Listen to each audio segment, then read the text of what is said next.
Dark gray guys. Ito yung color black guys na magkasama sa isang set.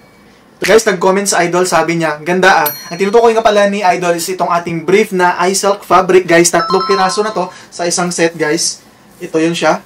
iSilk yung kanyang tela guys, kaya napaka-presko niyan sa pakiramdam. Malamig sa katawan guys at sobrang lambot niyan sa balat. Tsaka guys ha, yung iSilk na tela guys, hindi po siya common sa Pilipinas guys. 3 pirasong dark colors, tsaka 3 pirasong light colors guys. Ito yung color black guys, magkasama sa isang set. Ito naman yung dark gray guys. Kasama to sa black guys na set. Ito naman yung light gray. Ito yung kasama rin sa isang set guys ha. Ito yung light gray.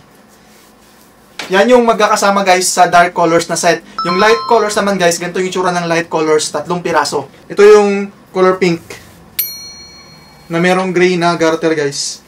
Sobrang ganda niyan. Yan. Ito yung green guys.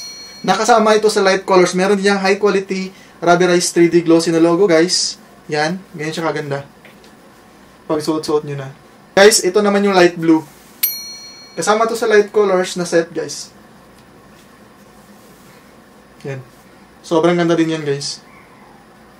Yung pagpipilian nyo guys na 2 color set, 3 pirasong light colors, saka 3 pirasong dark colors.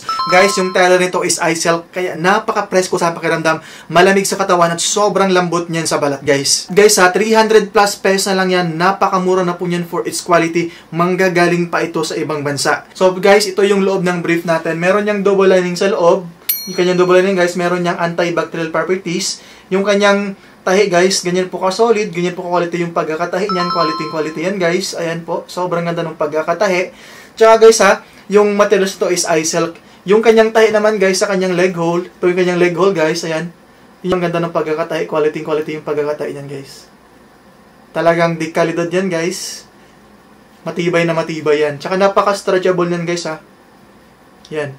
Kaya hindi po maano yung singit natin dyan guys. Hindi po magkaka-rashes o magkakasugat yung ating mga singit dyan. Sobrang ganda ng quality. Napaka-smooth at napakalambot ng tela nito guys. Napaka-smooth at napakalambot po ng tela. Yan. Yan yung tela niyan. Tsaka guys ha, meron niyang high quality rubberized 3D glossy na logo.